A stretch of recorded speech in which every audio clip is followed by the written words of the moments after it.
நம்ம தி Asian Maggie's பீரியடோட episode 8 தான் பார்க்க போகிறோம். போன எபிசோடில் எப்படி முடிச்சிருப்பாங்க, இது மாதிரி ஸ்கூல் ட்ரிப்புக்காக எல்லாருமே ஸ்காட்லாந்து போயிருப்பாங்களா, அதுக்கு எடுத்து கட்டுறாங்க. இங்கே பார்த்தா சிசே வந்து விறகு உடச்சிக்கிட்டு இருக்கா. அப்போ தான் பார்த்தா சிசேன்னு ஒரு குரல், யாருன்னு பார்த்தா எலியஸ் தான். பார்க்க பாதி உருவத்தோட தான் இருக்கான்.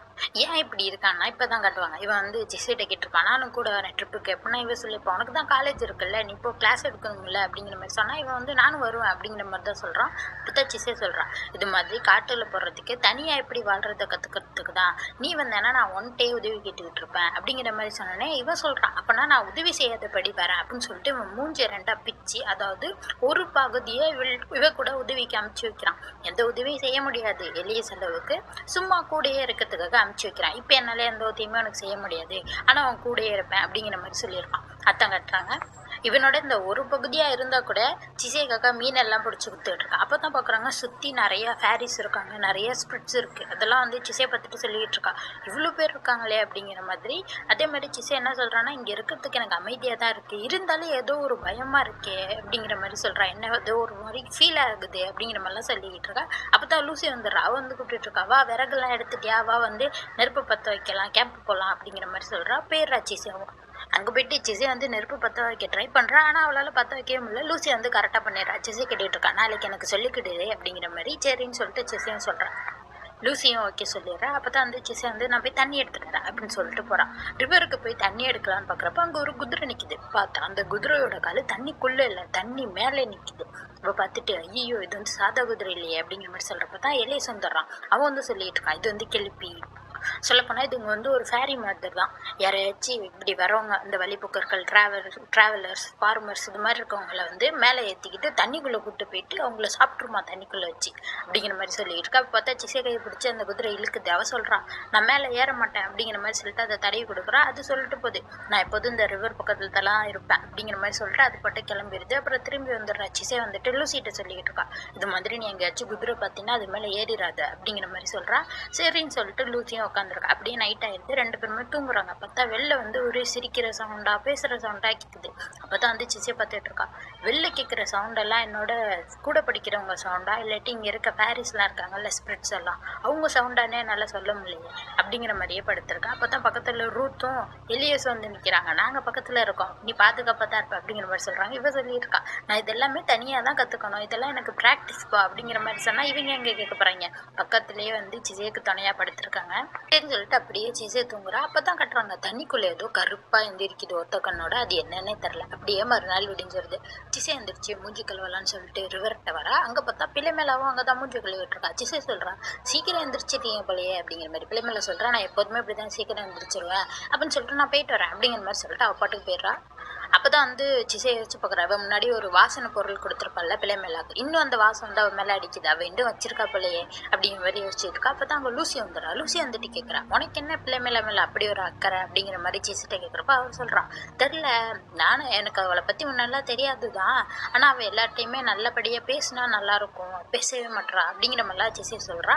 அப்போ தான் வந்து லூசியை பற்றி கேட்குறா, இனி உனக்கே என் பிள்ளை மேலே பிடிக்கவே மாட்டேங்குது, ஏதாச்சும் ரீசன் இருக்கா அப்படிங்கிற மாதிரிலாம் கேட்குறப்ப அப்போ தான் இவ சொல்கிறா, எனக்கு வந்து மந்திரம் செய்கிறவங்க, அந்த மேஜிக் செய்கிறவங்களே பிடிக்காது சுத்தமாக அப்படிங்கிற மாதிரி சொல்கிறா. அப்போ தான் சிசே கேட்குறா, அப்புறம் ஏன் இந்த காலேஜில் வந்து சேர்ந்தேன், ஏன்னா இங்கே படிக்கிறவங்க எல்லாருமே மந்திரவாதி தானே அப்படிங்கிற மாதிரி கேட்டோன்னா அதுக்கு வந்து லூசி பதிலே சொல்லலை. என்ன சொல்கிறான்னா, இது மாதிரி நான் மூஞ்சிக்குள்ளே வைப்பறேன், அதுக்குள்ளே அங்கே நெருப்பு அணைஞ்சிரும், போய் அதை பற்ற வைப்போ அப்படிங்கிற மாதிரி சொல்லிடுறான். சரின்னு சொல்லிட்டு சிசையும் வந்து அதை பற்ற வச்சுட்டு இருக்கா. அப்போ தான் காட்டுறாங்க, பசங்க எல்லாருமே சந்தோஷமாக மீன்லாம் பிடிச்சிக்கிட்டு ஒன்றா சேர்ந்து சமைச்சு ஒன்றா சாப்பிட்டுக்கிட்டு ஜாலியாக விளையாண்டுக்கிட்டு அன்றைக்கி நாள் முழுக்க நல்லா என்ஜாய் பண்ணுறாங்க. அப்படியே நைட் ஆயிடுது.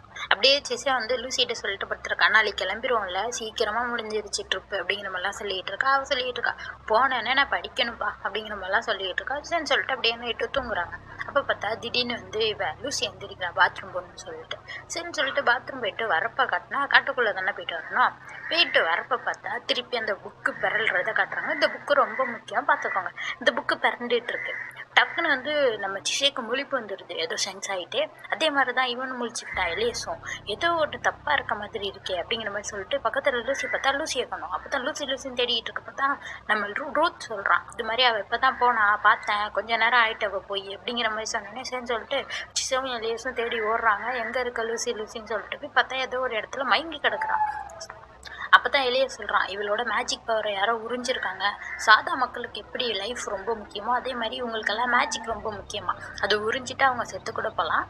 இப்படி உறிஞ்சிட்டாங்களே இப்போ என்ன பண்ணுறது அப்படிங்கிற மாதிரி சொல்கிறப்ப தான் ஜிசேவால் மேஜிக்கை வந்து அவள்கிட்ட இருக்க மேஜிக்கை வந்து இவளுக்கு கொடுக்க முடியுமா, ஏன்னா இவள்கிட்ட அதிகமாகவே இருக்கான் அப்படிங்கிற மாதிரி எலிய சொன்னோன்னே சரி சொல்லிட்டு எப்படி கொடுக்கன்னா, இவளை நீ டைட்டாக பிடிச்சிக்கோ, அவள்கிட்ட மேஜிக் இல்லாதனால தானாகவே அவள் உறிஞ்சிப்பா அப்படிங்கிற மாதிரி சொல்கிறான். சரின்னு சொல்லிட்டு இவ்வளோ லூசியை டைட்டாக பிடிச்சிட்டு நிற்க அவ்வளோ மேஜிக்லாம் எடுத்துகிட்டு இருக்கா.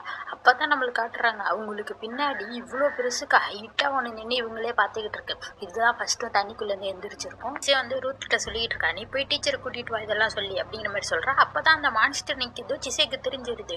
ஐயோ அது என்னது இது அப்படிங்கிற மாதிரி சொல்கிறப்ப தான் எலிய சொல்லிட்டு இருக்கான், இது வந்து ஒரு கடல் மான்ஸ்டர், எப்போதுமே இங்கே இருக்க மக்களை தொல்லை பண்ணுமா, அதுதான் இப்போ வந்துருக்கு அப்படின்னு சொல்லிட்டு இவங்க 2 பேரும் ஓட ஆரம்பிக்க. அப்போ தான் இவன் சொல்லிட்டு வரான், இது எப்போதுமே மக்களை பார்த்தா கொன்னுருமா, அதுதான் இதுக்கு வேலையாவான் அப்படிங்கிற மாதிரி சொல்லிட்டுருப்ப இதுக்கிட்டேருந்து எப்படி தப்பிக்கிறதுனா, இது சுத்தமான தண்ணி கிட்ட வராதான், சுத்தமான தண்ணி இதுக்கு சுத்தமாக பிடிக்காது அப்படிங்கிற மாதிரி சொன்னானே. சரி அங்கே தான் ஒரு ரிவர் ஓடுது அங்கே போயிடலாம் அப்படின்னு சொல்லிட்டு ஓடிக்கிட்டு இருக்கா.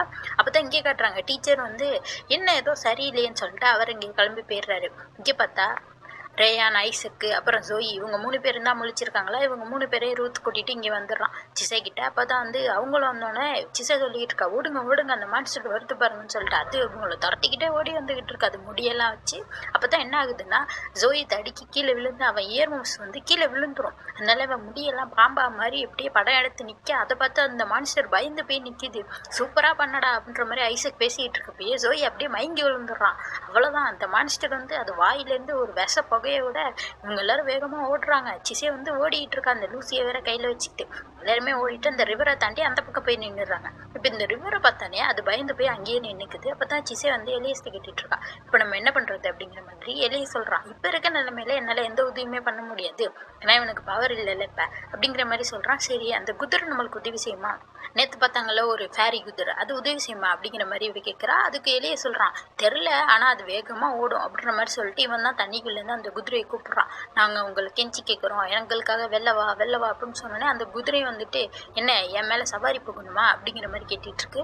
அப்போ தான் சிசே வந்து அந்த குதிரைகிட்ட சொல்கிறான், நீ வந்து இதை வந்து லேக்கு கிட்ட கூட்டிகிட்டு வர முடியுமா அப்படிங்கிற மாதிரி சொன்னேன். சரி அப்போ என் மேலே ஏறிக்கோ அப்படிங்கிற மாதிரி சொல்லுது. உடனே இவ வந்து லூசியை ரூத்துக்கிட்ட கொடுத்துட்டு மேலே ஏறிக்கிறான். அப்போ வந்து ரேயானை வந்து ஏறிக்கிறான். இது ரொம்ப பிரச்சனையாக இருக்கும் வேணாம் வராதுன்னு சொன்னால் ரேயான் வந்து நீ மட்டும் தனியாக போகிற உனக்கு மட்டும் ஆபத்து இல்லையா அப்படின்னு சொல்லிட்டு அவனையும் ஏறிக்கிறான். போகிறப்ப வந்து ஐசக் ஒரு சாவி மாதிரி இருக்குது அதை தூக்கி ரேயான்ட்டையும் கொடுக்குறான், யூஸ்ஃபுல்லாக இருக்கும்டா அப்படிங்கிற மாதிரி சொல்லிட்டு. சரின்னு சொல்லிட்டு இவங்க 2 பேருமே குதிரையில் வேகமாக போயிட்டு இருக்காங்க. இவங்கள துரத்திட்டு அந்த மான்ஸ்டர் ஓட ஆரம்பிக்குதுமா. அந்த குதிரை ஓடிட்டு இருக்கு, அந்த மான்ஸ்டர் துரத்திக்கிட்டே வந்துகிட்டு இருக்கா. அந்த குதிரை என்ன பண்ணுது, கரெக்டாக லேக்குக்கு வந்தோடனே இவங்க 2 பேருமே உள்ளே பிடிச்சி தள்ளி விட்டுருது. அப்போ பார்த்தா அந்த மான்ஸ்டர் உள்ளே வரல, வெளியே நின்றுட்டு இருக்கு. இந்த குதிரை என்ன பண்ணுது, விறுவிறுன்னு வெளில போய் அந்த மான்ஸ்டர் உள்ளே பிடிச்சி தள்ளி விட்டுருது. இப்போ வந்து ரேயான் சொல்கிறான், ஏன்னா அந்த குதிரை உள்ளே வந்துச்சுன்னா மனுஷங்களை சாப்பிட்றோம், அதனால சீக்கிரம் வெளில போகணும் அப்படிங்கிற மாதிரி சொல்லிட்டு ரேயான் போயிட்டு இருக்கப்ப சிசையும் போகலான்னு பார்க்குறா. பார்த்தா சிசைவை ஏதோ பிடிச்சிருது. என்னன்னு பார்த்தா இப்போ தள்ளி விட்டு அந்த மான்ஸ்டர் இருக்குல்ல அது கரைஞ்சிக்கிட்டு தான் இருக்குது. அப்பயே வந்து சிசேவை பிடிச்சிக்கிட்டு விட மாட்டேங்குது. நீ ரொம்ப முக்கியமானவ, உன்னை விட மாட்டேன், நீ எப்போதும் எங்கள் பக்கம் பார்க்குற வரைக்கும் உனக்கு ஆபத்து தான் அப்படிங்கிற மாதிரிலாம் சொல்லிட்டு இவளை பிடிச்சிக்கிட்டு விட மாட்டேங்குது. அப்போ தான் வந்து சிசேக்கு குரல் கேட்குது. யாருன்னா ஜோசப் பேசுகிறான். அவனோட கண்ணு தானே இருக்குது. அவன் என்ன சொல்கிறான்னா இது ரொம்ப ஆபத்தானது, இது அழிச்சே ஆகணும், இது இருக்கவே கூடாது அப்படிங்கிற மாதிரிலாம் சொன்னானே. இவளோட டிராகனோட அந்த சாபம் இருக்குல்ல அதை வச்சு அந்த கையை வச்சு பெரிய மான்ஸ்டர் கை மாதிரி ஆகிடுது. அதை வச்சு அதை அடிச்சு போட்டுடுறான். இவளோட சுயநினைவிலே இல்லாமல் அதை அடித்து அழிச்சிடுறான். அப்போ தான் வெளியில் கட்டுறாங்க. அந்த குதிரை வந்து சொல்லிட்டு இருக்கு, நீ தண்ணியை விட்டு வெளில வந்துட்டியா, அப்போ தண்ணிக்குள்ளே இருக்கிறவங்கள நான் சாப்பிட்ருவேன் அப்படிங்கிற மாதிரி சொல்லிட்டு யாருன்னா ரேயான்ட்ட தான் சொல்லிட்டு இருக்கு. அவன் தான் வெளில வந்துட்டான்னு அவன் சொல்கிறான், நான் அதுக்கு அனுமதிக்க மாட்டேன் அப்படிங்கிற மாதிரி சொல்கிறான். அந்த ஐசக் கூட ஒரு சாவி தூக்கி போட்டிருப்பானே அது வெறும் சாவி இல்லை, அது வந்து பெரிய கோடாரி மாதிரி மாதிரி அதோட அது மெட்டல் குத்தானே இந்த குதிரை பயப்படுது, மெட்டலா அப்படின்னு சொல்லிட்டு. ஐசக் கொடுத்தது எப்படி உதவி ஆகுது பற்றி எனக்கு மேஜிக் தான் தெரியாது, இதே நல்லா யூஸ் பண்ண தெரியும் அப்படிங்கிற மாதிரி சொல்லி மிரட்டிட்டு இருக்கானா. அப்போ வந்து சிசம் வெளில வந்துடுறான். அந்த குதிரை பார்க்குது, இனிமே வெளில நல்லா தின முடியாது அப்படின்னு சொல்லிட்டு தண்ணிக்குள்ளே போயிருது. அப்போ எலியஸும் வெளில வந்துடுறான். அப்போ அந்த தண்ணிக்குள்ளே நின்றுட்டு குதிரை வந்து சோகமாக பற்றிட்டு இருக்கு, சிசையை சாப்பிட முடியும் அப்படின்னு சொல்லிட்டு. சிசை தான் வந்து என்னால் என்னோட சதையை உனக்கு கொடுக்க முடியாது இந்த அப்படின்னு சொல்லிட்டு அவன் முடியை கட் பண்ணி அது கொடுக்குறான். அது சாப்பிட்டுட்டு என்னால் உன்னை சாப்பிட முடியலன்னா எனக்கு வருத்தமாக இருக்குது அப்படிங்கிற மாதிரி சொல்லிட்டு தண்ணிக்குள்ளே போயிடுது. அப்படியே கட்டுறாங்க. இவங்க எல்லாரும் கிளம்பி வந்துட்டு இருக்காங்க.